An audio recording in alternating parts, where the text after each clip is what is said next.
Alright, so I'd like to start my speech by asking all of you to please put your cell phones on the table face down.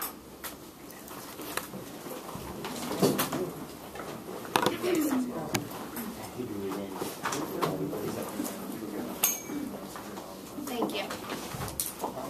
Does anyone know where the deadliest conflict in the world is since World War II? No. The Eastern Congo. Where has the highest rate of sexual violence occurring today? The Eastern Congo. According to the Enough Project, there's a direct connection between your consumer appetite and the violence that is occurring there right now. Imagine living with a 50% chance of being enslaved or threatened by death by armed groups, or a 1 in 3 odds of being tortured or enslaved, or even a 12% chance of being sexually assaulted multiple times, not just once, but more than once. Good morning, class. I'm Aubrey Collins. After extensive research on this topic, including discussions with a past instructor and a past victim, I believe that I am qualified to tell you about this problem that I feel needs to be solved.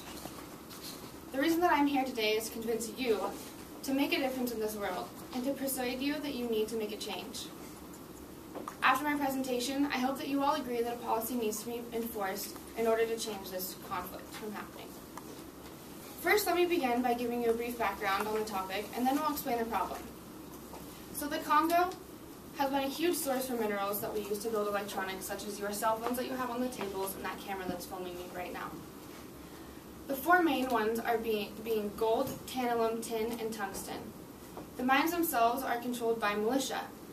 They force young men to work for them with little or no pay, and usually with only the promise that they won't rape their sisters, wives, or mothers.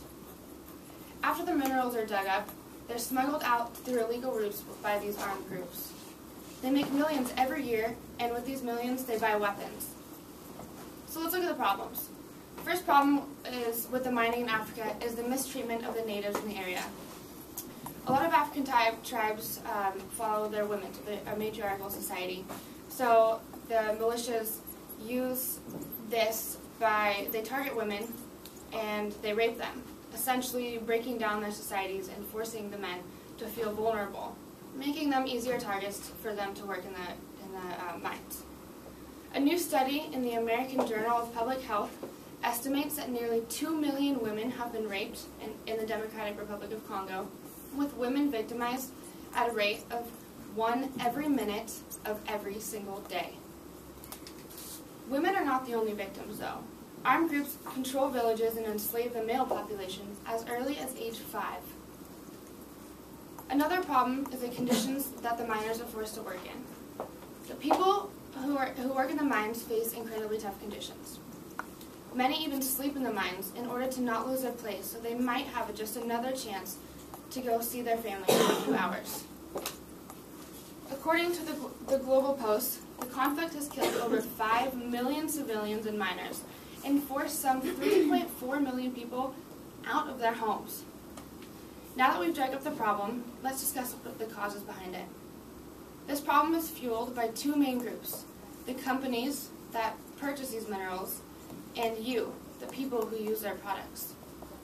Companies are looking for the cheapest, easiest way to build these things, laptops and computers, PowerPoint for power, whatever that. Currently, there are a lot of human rights groups working hard to help with the conditions and the conflict in the Eastern Congo. But no governments have really stepped in. These militias are so strong and have so much money that it's been really hard to fight them. The only company that has taken charge in trying to fix this issue is Nokia.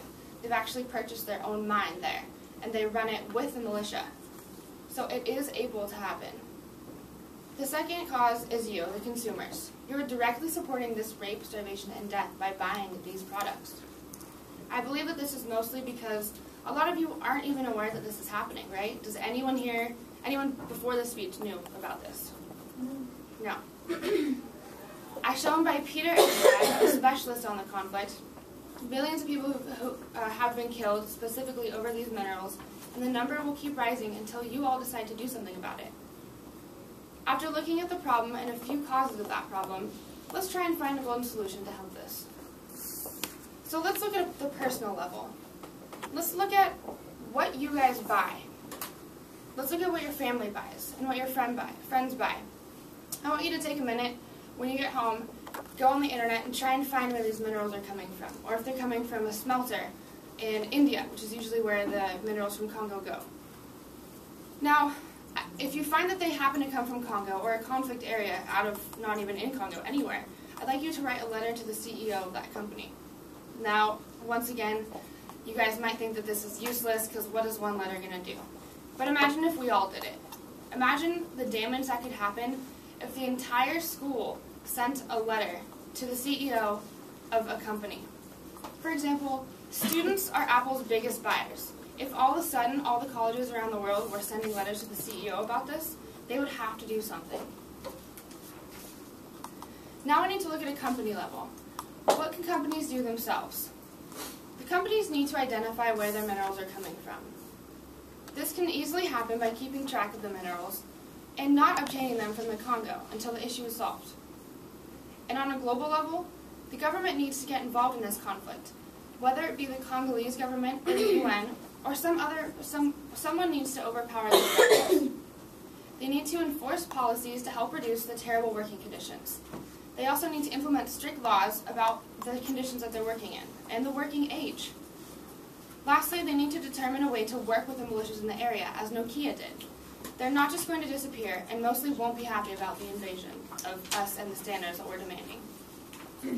Now that we've taken a look at the problem and heard all the causes and possible solutions, I invite you to look at a website to get more information on this subject, along with other things that you can do to help. So now I'd like you to look at your cell phone on your desk. Pick it up and put it in your hand. Think about what it took to make that phone in human life and in human suffering.